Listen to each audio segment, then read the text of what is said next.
You're watching 11 Alive Morning News. 11 minutes of nonstop news starts now. Time now is 6:46. For the next 11 minutes, we bring you nonstop coverage. Continuous coverage of your weather, traffic, and your top headlines. Here's what we're following. Mystery this morning surrounding the death of a man gunned down at a Cobb County apartment complex just minutes from the battery. What we know right now. Plus, Atlanta police looking to reduce the crime in your community when police will talk about their 2024 initiatives. If you're heading out the door this morning, make sure you grab your coat. Temperatures are down into the 30s, and you may want to keep it on all afternoon. Despite the fact we'll have sunshine, temperatures will be on the cool side. Start off your 11 minutes in nonstop news in DeKalb County. One man is in custody this morning after a standoff with law enforcement overnight. Police believe that suspect was holding a woman and her young child against their will inside a home along Bandera Drive. Both the woman and child are safe. This investigation is ongoing now. Turning to Cobb County, the search is on for a suspect accused of shooting and killing a man in broad daylight. It happened at the new Harlow Apartments in Smyrna. It's just a few minutes from the ballpark and the battery. 11 Live's Ariana Manise is there for us. Ariana, the search happening right now. Have police shared details about the suspects?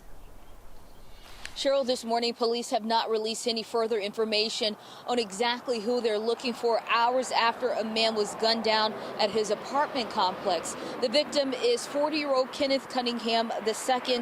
He was a resident at the Harlow Apartments, which is located near the intersection of Cobb Parkway and Windy Hill Road. He was gunned down around 10:30 a.m. Wednesday, and investigators say they are confident this was not a random act of violence. Now, multiple agencies we saw responded to the scene, searching for the suspect, who police say was seen leaving the area immediately after the shooting happened. Now, police, although they haven't released an exact description of who they're looking for, witnesses that we spoke to are describing the shooter as possibly a delivery driver. Now, police are urging anyone who lives near this apartment complex or who was here at the time of the shooting to call 911 or to call Crime Stoppers as they continue to investigate the shooting. Back to you. And I'm Liza Lucas, turning now to the Capitol, where state lawmakers will come together today to talk through solutions to address pregnancy-related deaths in Georgia. Maternal mortality is an issue we have been staying on top of here at 11 Alive. The group plans to meet as Georgia continues to be among the worst states for maternal mortality. Numbers from the state show 113 women died from pregnancy-related causes between 2018 and 2020. A committee reviewing the state numbers found 89% of those deaths were preventable. Now, looking to today, the Georgia House Democratic Caucus will hold a statewide public hearing to look for effective policies and solutions to prevent these deaths. The public is invited. That hearing starts at 9 a.m. in the Coverdell Legislative Office Building here in Atlanta. Now, 11 Alive will monitor updates from that hearing and bring you an update right here on air and online. Temperatures are starting off in the 30s this morning. Good morning to you guys. How you doing? Good morning, Chesley. You all right? Yeah, cold start. It is a cold start. We got 30s just about everywhere you look. Some low 30s around as well. 26 degrees right now in Blairsville. That is the cool spot. 35 in the city of Atlanta. 32 degrees in Covington. Over toward Peachtree City as well. Into Carrollton. You want to wear a forecast? I'm calling for a coat, at least for this morning. You may want to hold on to it through the afternoon as well. 51 degrees is cool for us, especially this time of year. A little bit below the average. And our winds will be a bit breezy, at least for this morning. Once we get to the afternoon, that's when the winds will start to die off just a little bit, thanks to high pressure that's going to continue to build in. We had an area of low pressure pass to the south of us yesterday, and it's still making its way off the coast along with a cold front. You can see how we're clearing out. Still a little bit of wet weather up in the mid-Atlantic and up toward the northeast, but that will clear out as well.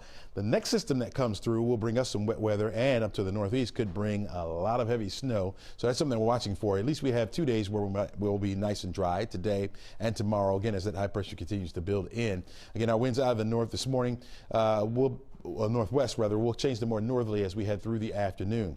We'll be dry again tomorrow, but clouds will work in late. And then after about 10, 11 o'clock in the evening, that's when we'll start to see some showers begin to move into our area. 70% chance for that rain to stick around at least through Saturday morning. I think by Saturday afternoon it gets out of the way. Sunday will be the drier of the 2 weekend days and will stay dry as we start the work week next week.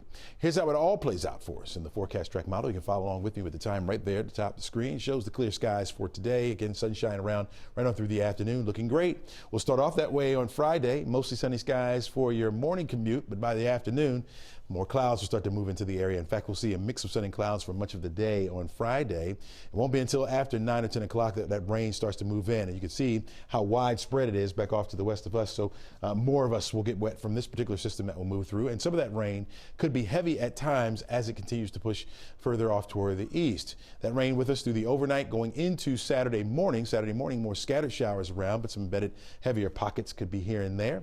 Once we get toward the afternoon, that begins to clear out, which is good news for us. We'll have the clouds in place, so it's not going to be the prettiest Saturdays, of course.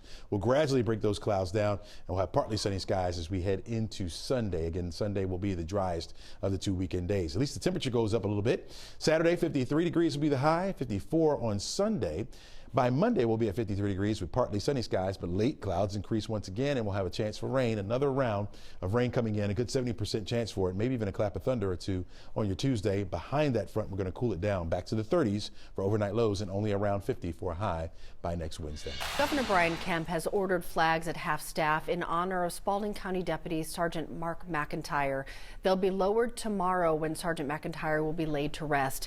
He was shot and killed while responding to a call last Friday. McIntyre was with the Spalding County Sheriff's Office for 12 years and was also an Army veteran. As we mentioned to you earlier, the Sheriff's Office planned to start a fundraiser for McIntyre's fiance and his family. If you'd like to donate, you can now do that at any United Bank branch. In just a few hours, we're going to hear from Atlanta police on how they are working to reduce crime where you live. The police chief, along with Mayor Andre Dickens, they're going to have a news conference at 10 this morning to talk about how they reduced crime last year and what they plan to do in 2024. Back in late October, Chief Darren Shearbaum revealed homicides were down 18% from 2022 at that time. Police said most areas across the city saw a drop except for Zone 4, which includes communities in Southwest Atlanta. There was a rise in shoplifting and car thefts in some communities. Police also highlighted efforts to crack down on drugs, saying they shut down more than 60 drug houses last year. We're going to learn more about their plans to protect our communities this year. This morning at 10, we'll bring you those updates on air and online. Happening today, events recognizing and celebrating the life of Atlanta's iconic Dr. Martin Luther King Jr. will be announced hours from now. The King Center will hold a news conference to tell us all the details about the 39th annual holiday observance. We do know the prominent civil rights leader will be honored starting today all the way through January 15th, his actual birthday. We'll bring you those updates as soon as those events are announced. We want to take you to breaking news happening right now. A live look at a scene in DeKalb County at a house fire. This is in the area near Buford Highway, close to Deering Circle and Claremont Road. 2 adults and 2 dogs have made it out of that fire. They heard the smoke detector go off. Our crew is on scene. They'll share more information as it comes in. A hearing gone wrong. Let's now add some context to a viral video inside a Las Vegas courtroom of a man seen leaping at a judge.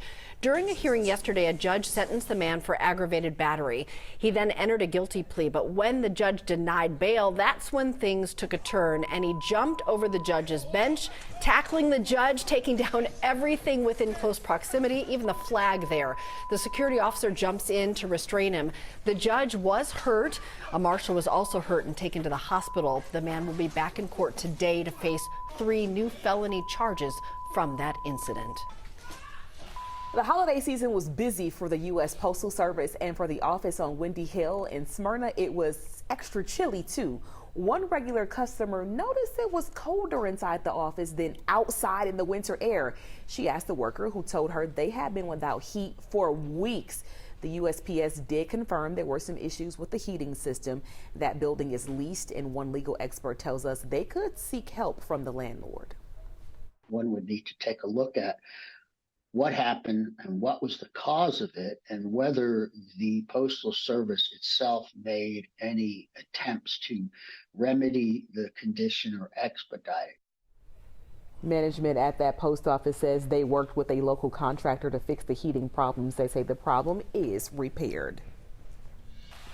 Sunshine expected all afternoon. In fact, by noon, we'll be at 44 degrees, bit cool, and we'll stay cool through the afternoon. In fact, we're reaching a high today of about 51 degrees, a little bit below our average for this time of year. Our winds will start to die down as we head through the afternoon as well by 6 o'clock tonight.